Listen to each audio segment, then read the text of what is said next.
Dans son discours d'ouverture, la Première ministre de la RDC a affirmé l'importance de la mise en œuvre de la Convention sur la gestion des lacs signée en 2003. Elle a souligné que cette convention est essentiellement pour améliorer les relations entre les États riverains et pour garantir une gestion efficace et durable des ressources du lac Tanganyika. Elle a également exprimé son engagement personnel à suivre les recommandations issues des sessions précédentes afin de favoriser une action concertée et cohérente.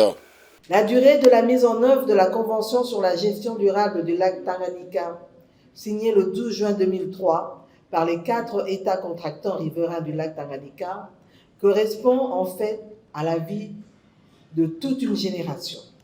En d'autres termes, elle traduit l'existence de la qualité des relations entre nos États.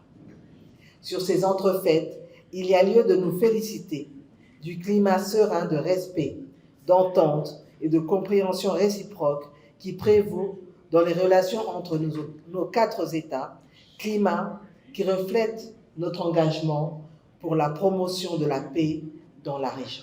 Les participants ont unanimement reconnu les défis majeurs auxquels la région est confrontée, notamment la surpêche qui menace la biodiversité du lac et les contrôles militaires des activités. Jean-Pierre Tshimanga Bwana, ministre congolais de la pêche et de l'élevage, a relevé l'importance de l'autorité du lac Tanganyika, dont la conférence ordinaire des ministres est accueillie en RDC pour la 3e fois. Judith Suminwa a également exprimé sa compassion pour les familles touchées par la montée des eaux du lac, marquant un moment de recueillement en leur mémoire.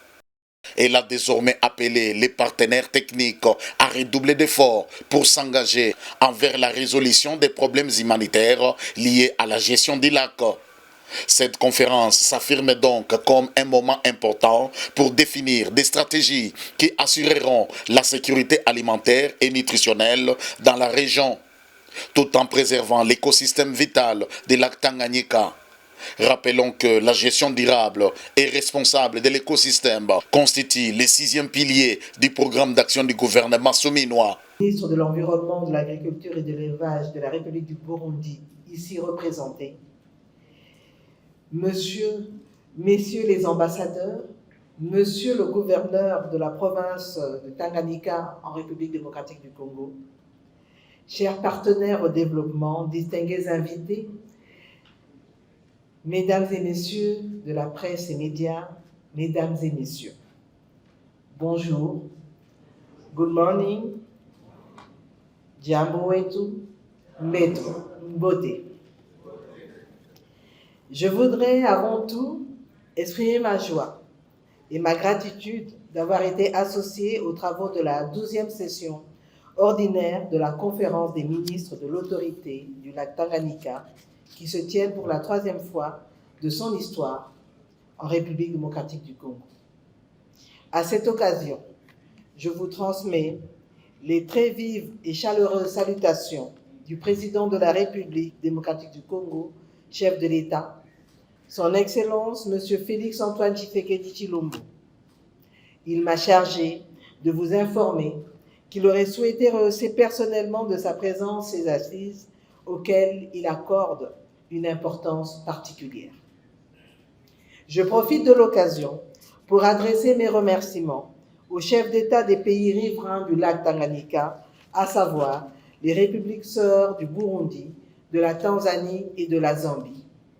Avec leurs homologues congolais, les 3 présidents ont veillé à la mise en œuvre de la Convention sur la gestion durable du lac Tanganyika, qu'ils trouvent ici l'expression de mes hommages les plus déférents. La durée de la mise en œuvre de la Convention sur la gestion durable du lac Tanganyika, signée le 12 juin 2003 par les 4 États contractants riverains du lac Tanganyika, correspond en fait à la vie de toute une génération.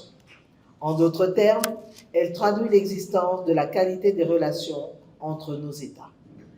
Sur ces entrefaites, il y a lieu de nous féliciter du climat serein de respect, d'entente et de compréhension réciproque qui prévaut dans les relations entre nos 4 États, climat qui reflète notre engagement pour la promotion de la paix dans la région. Mesdames et messieurs, distingués invités, la gestion durable du lac Tanganyika demeure au centre des préoccupations de mon gouvernement. Je veille personnellement à la mise en œuvre de toutes les recommandations formulées lors de la tenue des différentes sessions antérieures de la conférence des ministres de l'autorité du lac Tanganyika. Je reconnais néanmoins que plusieurs défis s'opposent à une gestion optimale du lac Tanganyika. D'ailleurs, certains de ces défis ont été évoqués par les illustres orateurs qui m'ont précédé du haut de cette tribune. Permettez-moi d'insister sur la prédominance de la pêche prohibée qui détruit le stock des ressources liées à la pêche. Il n'est point question de développer une quelconque plaidoirie en faveur de ceux qui s'adonnent à des pratiques destructives de ces ressources qui caractérisent ce grand lac considéré, à juste titre, comme le seul patrimoine partagé par nos 4 États.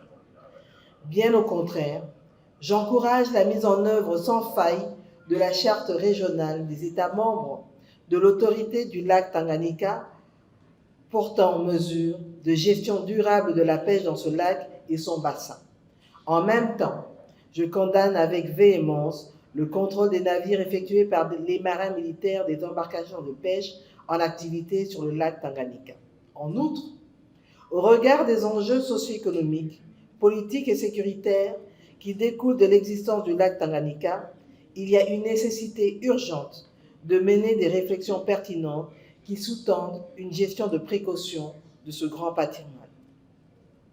Par ailleurs, j'exprime ma compassion aux familles endeuillées suite à la montée spectaculaire du niveau des eaux du lac Tanganyika. Cette catastrophe a secoué tous nos États. Pour cela, je vous demande de bien vouloir vous lever pour observer un moment de compassion.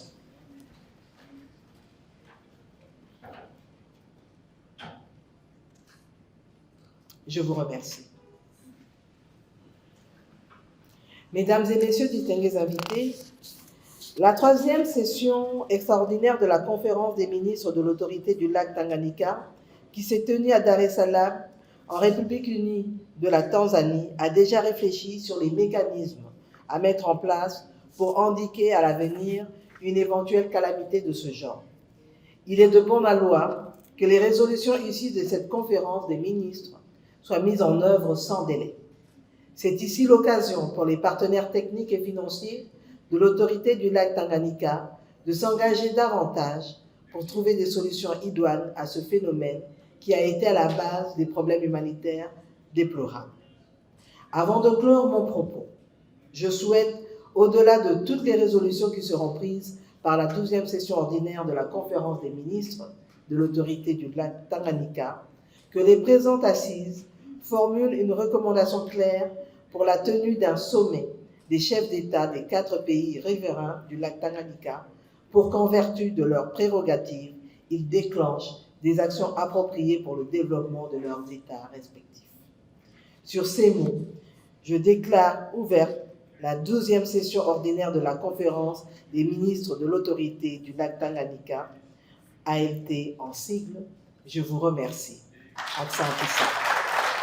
Plus que 48 heures avant la clôture de la session parlementaire de septembre, dite budgétaire, qui après avoir été brillamment vidée de sa matière première, s'est consacrée aux productions législatives et contrôle parlementaire. Les députés nationaux réunis en plénière le jeudi 12 décembre 2024 ont examiné et voté plusieurs projets de loi pendant qu'une proposition de loi, la toute première de cette législature, a été déclarée recevable. En effet, dans l'optique de rendre plus applicable la loi relative à l'activité et au contrôle des établissements de crédit en vigueur, jugée trop rigoureuse pour les investisseurs, l'élu de Lukunga, Olivier Kassanda-Katouala, a porté devant la plénière la proposition de loi modifiant la loi numéro 22-069 du 27 décembre 2022 régissant l'activité et le contrôle des établissements de crédit, communément appelée loi bancaire. Cette réforme entend répondre aux défis posés par les dispositions comme l'obligation de dilution du capital social et les restrictions de nationalité de dirigeants qu'il considère contraignantes pour le secteur bancaire congolais, a-t-il expliqué. Selon l'auteur de cette proposition de loi, l'objectif est d'adapter le cadre législatif pour offrir aux investisseurs et institutions financières un environnement plus stable et attractif tout en répondant aux réalités du marché et aux pratiques internationales. Le speaker de la Chambre basse du Parlement, le professeur Vitel Kamerhe, a proposé, conformément à l'article 152, alinéa 2 du règlement intérieur de l'Assemblée nationale, que les débats aient lieu au sein de la commission ECOFIN aux fins de la production d'un texte qualitatif et inclusif pour le bien de deux parties. Une démarche acceptée par la plénière après concession faite par l'honorable Gary Sakata dont la motion exigeait un débat immédiat. Effectivement, il se pose un sérieux problème dans le secteur bancaire, avec l'imposition à chaque banque d'avoir 4 actionnaires. Ce que notre collègue dit est vrai. S'il n'y a rien qui est fait dans le sens d'une procédure législative ou d'une mesure du gouvernement pour clarifier les choses des banques en cours des amendes et sanctions qui peuvent plomber leurs activités. Deuxième matière abordée au cours de cette séance plénière, le projet de loi portant conservation de la nature, modifiant et complétant celle de 2014. Porté par la ministre d'État en charge de l'environnement et développement durable, F. Zaïba, ce projet de loi a pour objectif majeur, celui de permettre à la nation de Félix Tshisekedi, l'un des 2 poumons mondiaux, de concilier avec brio le besoin d'oxygène au besoin du pain en préservant sa biodiversité tout en créant des aires protégées communautaires. Le gouvernement de la République démocratique du Congo avait levé l'option de créer une aire protégée à vocation des réserves communautaires dénommées couloirs Kivu-Kinshasa, avec l'objectif de promouvoir le développement en son sein d'une économie verte. Économie verte par la combinaison du développement économique et de la conservation de la nature. Après un débat houleux, ce projet de loi a été adopté par la plénière. Les élus nationaux ont poursuivi avec l'examen de 2 projets de loi de ratification portés par le ministre des Hydrocarbures. Il s'agit de celui autorisant la ratification de l'accord de coopération et son avenant portant sur l'exploitation des hydrocarbures et l'exploitation de gisements communs entre la RDC et l'Ouganda et celui portant autorisation de ratification de l'accord de gouvernance et de gestion de la zone maritime d'intérêt commun entre l'Angola et la RDC. Après avoir brièvement donné l'économie de ces 2 projets de loi, le ministre des Hydrocarbures, Aimé Molendo Sakombi, a rassuré les élus sur leur crainte d'une exploitation frauduleuse de la part de partenaires en faisant savoir que des compteurs sophistiqués ont été placés sur le van afin de contrôler à distance la quantité du pétrole et du gaz exploité. Il a par ailleurs renseigné qu'après 24 ans, un audit sera pratiqué auprès du seul opérateur de la RDC, la Perenco. Après 24 ans d'exploitation, sans contrôle, le gouvernement de la République a décidé de lancer un audit d'envergure sur le seul opérateur que nous avons, à savoir la Perenco. Les objectifs de cet audit, les 4 principaux, c'est faire l'inventaire de tous les puits producteurs qui fonctionnent et collecter leur production journalière en vue d'établir avec exactitude la quantité de pétrole brut et de gaz associé produits. En dernier ressort, la plénière a examiné le rapport de la commission mixte Relations extérieures et ECOFIN sur 7 projets de loi de ratification avant que les députés nationaux les adoptent tous à leur tour. Honorables députés et chers collègues qui sont pour l'adoption de ces projets de loi, veuillez manifester, qui sont contre, qui s'abstiennent. Donc le résultat du vote confirme l'adoption de ces 10 projets de loi. Il en est ainsi décidé par l'Assemblée plénière. À 2 jours de la clôture de la session de septembre, la plénière annoncée ce vendredi 13 septembre va procéder à l'examen et adoption du projet de loi d'habilitation du gouvernement et du rapport synthèse des rapports des vacances parlementaires. Qui sont pour l'adoption du rapport? Qui sont contre? Qui s'abstiennent? Au cours de la séance plénière de ce 12 décembre 2024, les sénateurs ont examiné et adopté les rapports de la commission spéciale chargée de l'élaboration de la synthèse nationale des rapports des vacances parlementaires pour la période allant du 13 août au 14 septembre 2024. En effet, conformément à l'article 104, alinéa 2 de la Constitution et selon les prescrits du règlement intérieur de la Chambre des sages du Parlement, chaque sénateur a l'obligation de séjourner au moins pendant un mois dans sa circonscription électorale en vue de s'enquérir des préoccupations de la population lors des vacances parlementaires. Et au terme des 10 vacances, il rédige et dépose au bureau de son groupe provincial un rapport touchant à la vie politique, sécuritaire, économique, sociale et culturelle de sa circonscription électorale et en propose des solutions. Ainsi, les groupes provinciaux recueillent l'ensemble des rapports de ses membres dont ils rédigent un condensé à soumettre au bureau du Sénat. Je remercie d'abord le bureau de la commission spéciale qui a été mise en place, mais aussi tous les membres qui ont participé à ce travail. Et je demande à nos collègues de les encourager par nos applaudissements. Signalons que les rapports examinés et adoptés ces jours au Sénat concernent 24 provinces, car 2 des 26 provinces de la RDC attendent encore les élections législatives nationales et provinciales devant conduire au vote de leurs sénateurs. Dans sa présentation, l'honorable rapporteur adjoint Baende Etafé Jean-Claude a insisté sur le fait que ce rapport contient des amendements, des résolutions identiques communes ainsi que des recommandations. La commission a renseigné que le projet sera transmis au gouvernement pour la mise en œuvre. Le speaker de la Chambre haute a remercié la commission pour le travail abattu et a insisté sur le respect de l'heure.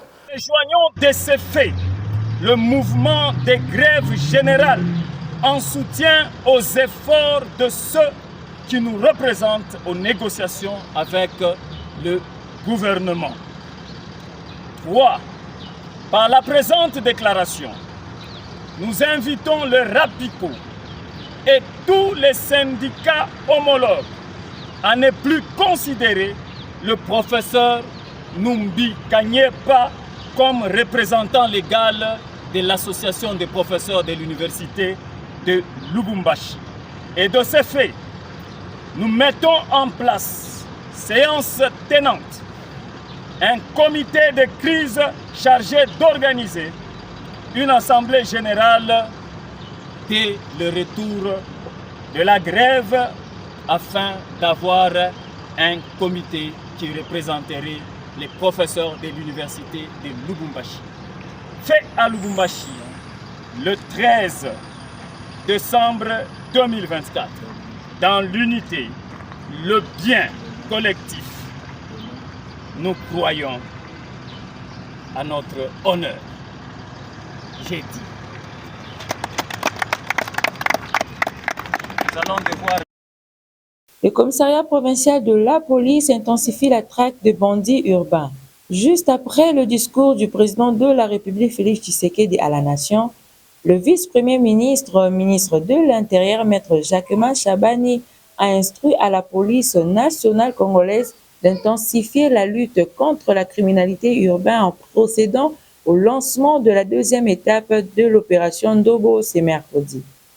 Le commissaire provincial de la police ville de Kinshasa, en collaboration avec le commandant de la Légion nationale d'intervention, LNI en sigle, ont directement réuni et déployé leurs troupes sur terrain pour mettre en application les mesures du gouvernement central sur instruction du chef de l'État.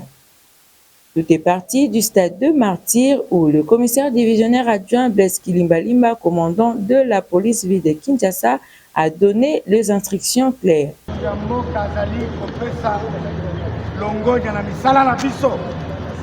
Nous revenons de la cérémonie où le commandant suprême nous demande de redoubler les efforts dans notre travail. Nous avons commencé avec l'opération Ndobo. Chaque district bénéficie de son groupe mobile d'intervention et plusieurs unités, notamment celle de la LNI. Vous constaterez que pour plus d'efficacité dans ce travail, nous allons vous rejoindre sur terrain. Vous allez à la recherche de personnes ciblées. Des quartiers sont connus. Nous allons organiser de représailles. C'était devenu une honte. Les gens disent que la police fuit le Kuluna. Est-ce que c'est vrai? Non. Il faut enlever cette honte. Votre logistique est disponible.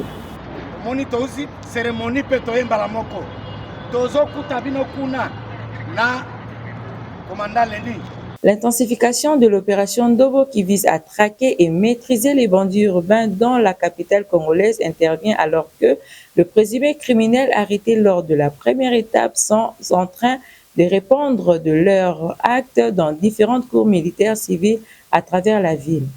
Notez que dans son discours à la nation, le président de la République Félix Tshisekedi a déclaré « Le phénomène Kuluna sera réprimé rigoureusement ». Commentaire à faire, mais ça me rappelle une phrase d'un ancien ministre de l'Intérieur français, Charles Pasqua. Oui, Charles Pasqua disait un jour, il faut savoir terroriser les terroristes, déstabiliser notre pays sur le plan social. Lorsque vous dénombrez le nombre de victimes, le nombre de familles qui sont aujourd'hui dans la détresse parce que vous avez un enfant qui a reçu un coup de machette sur la tête, les cicatrices sont là, ça vous stresse, ça vous déstabilise, et que vous êtes responsable, que vous êtes gestionnaire et que vous devez gérer cette question, y mettre fin. Par moment, vous devez avoir un langage sévère, un langage qui va neutraliser aussi, rien que par la parole, dissuasif, qui est dissuasif. Et ce n'est que dans ce sens-là, mais sinon nous sommes un état de droit. Et nous avons qui fait son travail selon les prescrits, selon la Constitution et les lois de la République. Donc je venais d'expliquer ici que l'opération dans laquelle nous sommes, c'est une opération facile à comprendre et à expliquer. Elle se fait selon les prescrits et les procédures en la matière. Donc nous avons une police qui a la responsabilité de la répression et de l'arrestation. Elle fait son travail et elle s'est mobilisée à travers un plan opérationnel qui a été traduit en commandement et que nous avons dénommé Opération Ndobo. Elle se saisit de ces criminels, de ces délinquants qui sont à la base du banditisme urbain et elle les met à la disposition de la justice. Maintenant, notre justice, elle a des procédures qui sont des procédures légales. Et c'est des auditions, c'est des audiences foraines et c'est des juges, des magistrats qui prononcent des sanctions, qui sont des sanctions qui se retrouvent conformément à nos textes légaux. Donc il n'y a aucune crainte à avoir. Et il y a ces initiatives prises par le président de la République depuis son premier mandat d'avoir réveillé, animé, restructuré une institution aussi louable comme celle du service national, qui veut à ce que ces jeunes, qui sont nos frères, qui sont des fois des membres de nos familles ou des voisins de quartier, qui malheureusement peut-être n'ont pas eu la chance d'avoir l'encadrement qu'ils devaient avoir parce qu'ils n'ont pas pu avoir accès à l'éducation. Le président de la République a aussi aujourd'hui fait en sorte à ce que notre constitution soit respectée avec l'enseignement gratuit. Tout ça sont des réponses à ces phénomènes qui font qu'aujourd'hui nous avons, il faut le vivre, il faut le voir, il faut entrer en contact avec cette réalité de la criminalité et du banditisme urbain. C'est des centaines et des centaines, peut-être des milliers de nos concitoyens, de nos frères et sœurs qui sont malheureusement dans ce fléau, dans cet engrenage. Et il y a des mécanismes mis en place par le gouvernement, par le président de la République pour les en sortir. Mais il y a aussi la justice. Parce qu'il y a des récidivistes et il y en a parmi eux qui n'arriveront malheureusement pas à se resocialiser. Et c'est des décisions de responsabilité qu'il faut savoir prendre. Et le gouvernement est là pour ça, pour sécuriser l'ensemble de la communauté. Et la loi prévoit des sanctions.